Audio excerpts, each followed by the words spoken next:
Good afternoon guys. मैं Shri Ramakrishna memorial inter college से गौतम सिंह।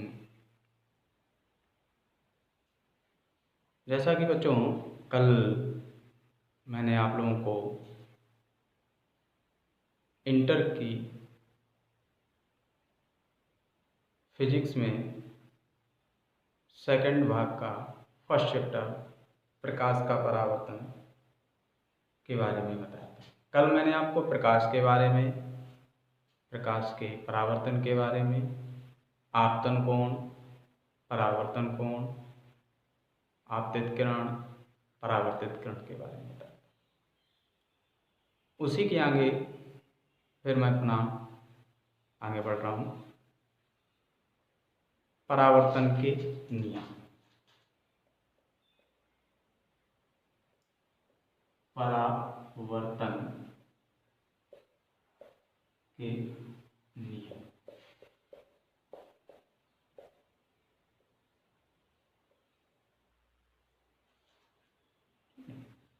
परावर्तन के बच्चों, परावर्तन के दो नियम होते हैं।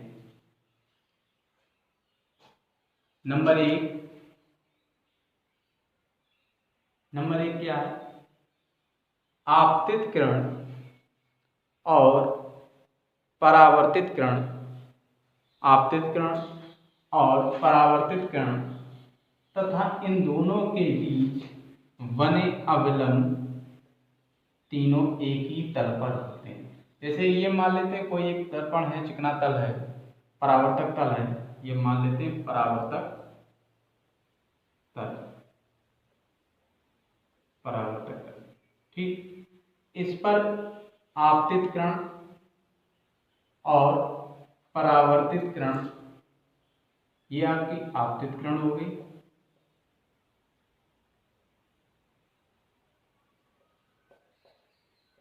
किरण,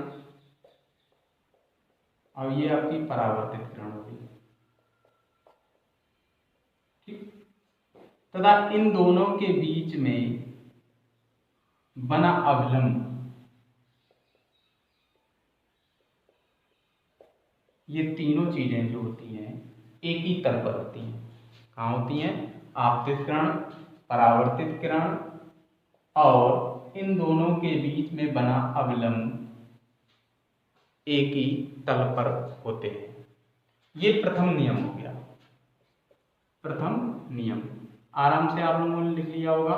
फर्स्ट लॉ, आपतित किरण, परावर्तित किरण और इन दोनों के बीच बना अवलंब तीनों एक ही तल पर होते हैं। दूसरा नियम, द्वितीय नियम, द्वितीय नियम, द्वितीय नियम क्या कहता है? आपतन कोण I, परावर्तन कोण A। आपतन कोण I, परावर्तन कोण R। कल मैंने आप लोगों को बताया था आपतित किरण की ओर बने कोण को आपतन कोण कहते हैं और परावर्तित किरण की ओर बने कोण को परावर्तन कोण कहते हैं। तो आपतन कोण और परावर्तन कोण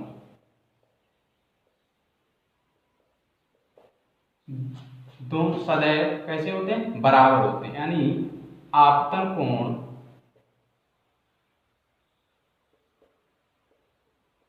I बराबर परावर्तन कोण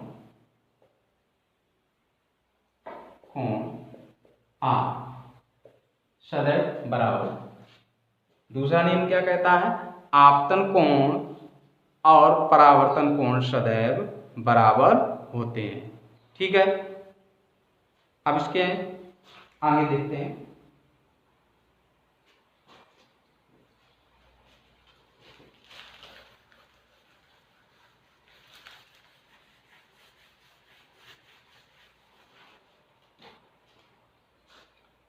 सेकंड पार्ट, प्रतिबिंब।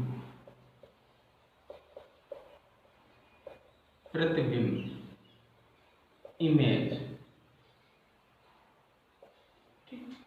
प्रतिबिंब, इमेज।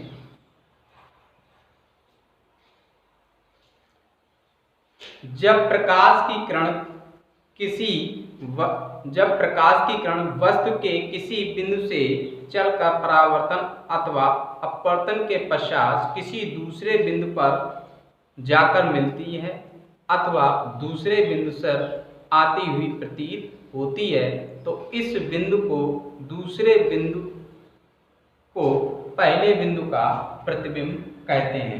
मान लीजिए कोई वस्तु है आपकी, ये आपका परावर्तन तल है।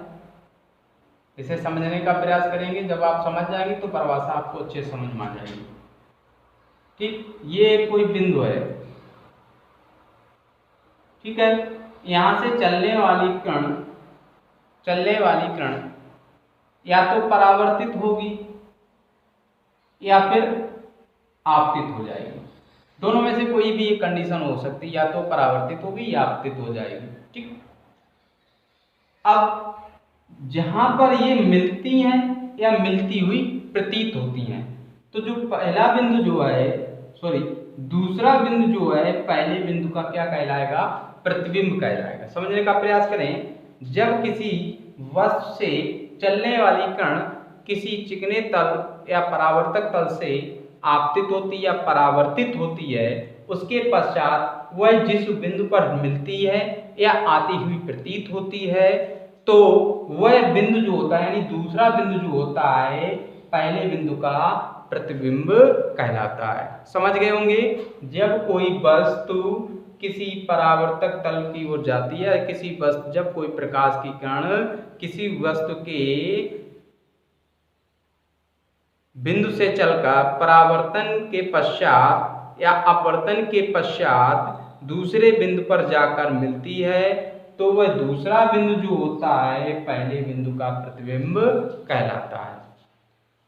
अब प्रतिबिंब कितने प्रकार के होते हैं? प्रतिबिंब के प्रकार।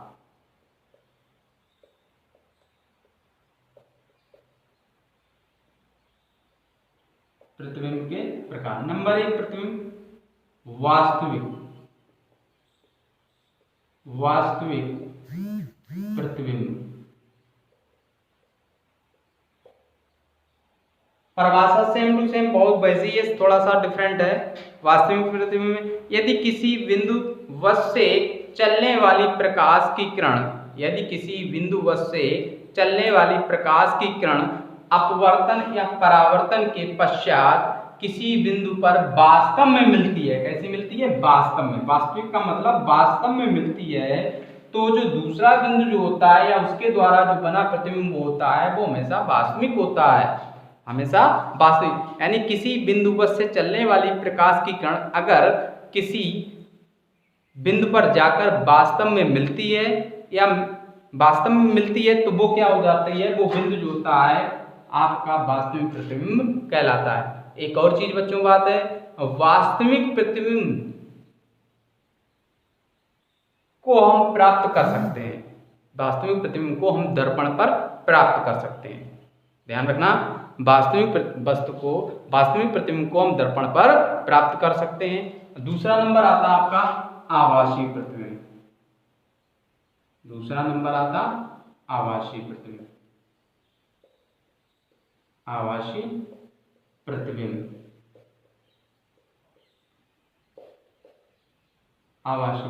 ठीक, आभासी प्रतिबिंब में क्या होगा? परिभाषा सेम टू सेम वही है। यदि किसी बिंदु से चलने वाली किरणें परावर्तन के पश्चात या अपवर्तन के पश्चात किसी दूसरे बिंदु पर मिलती हुई प्रतीत होती हैं, तो वह दूसरा बिंदु जो होगा पहले बिंदु का आभासी प्रतिबिंब होगा। यदि किसी बिंदु से चलने वाली किरणें किसी परावर्तन से परावर्तित होने के पश्चात मिलती हुई प्रतीत होती हैं, तो ये दूसरा बिंदु जो बच्चों होगा वो पहले बिंदु का आभासी प्रतिबिंब होगा। समझ गए होंगे अच्छी तरीके से। यहाँ पर वास्तविक वाले में किरणें वास्तव में मिलती हैं, आभासी वाले में मिलती हुई प्रतीत होती हैं। इसका प्रतिबिंब वास्तविक, ध्यान दें आप, वास्तविक प्रतिबिंब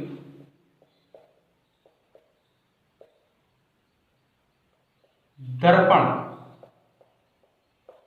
पर प्राप्त किया जा सकता है।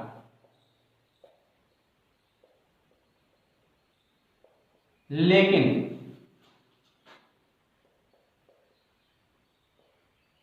आभासी प्रतिबिंब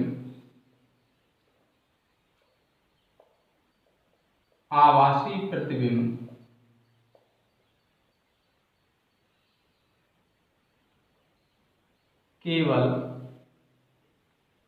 आभासी प्रतिबिंब की केवल छाया प्राप्त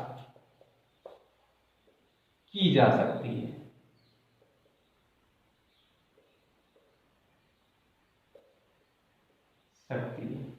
जैसे देखें आप, जैसे फोटो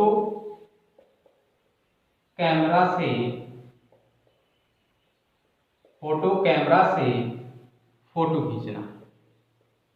फोटो खींचना,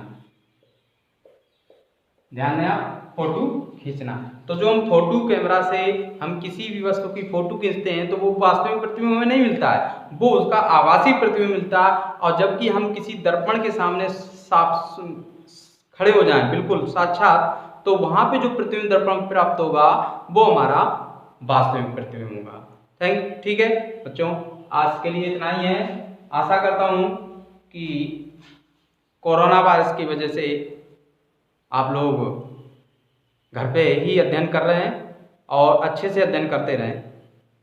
thank you, have a nice day.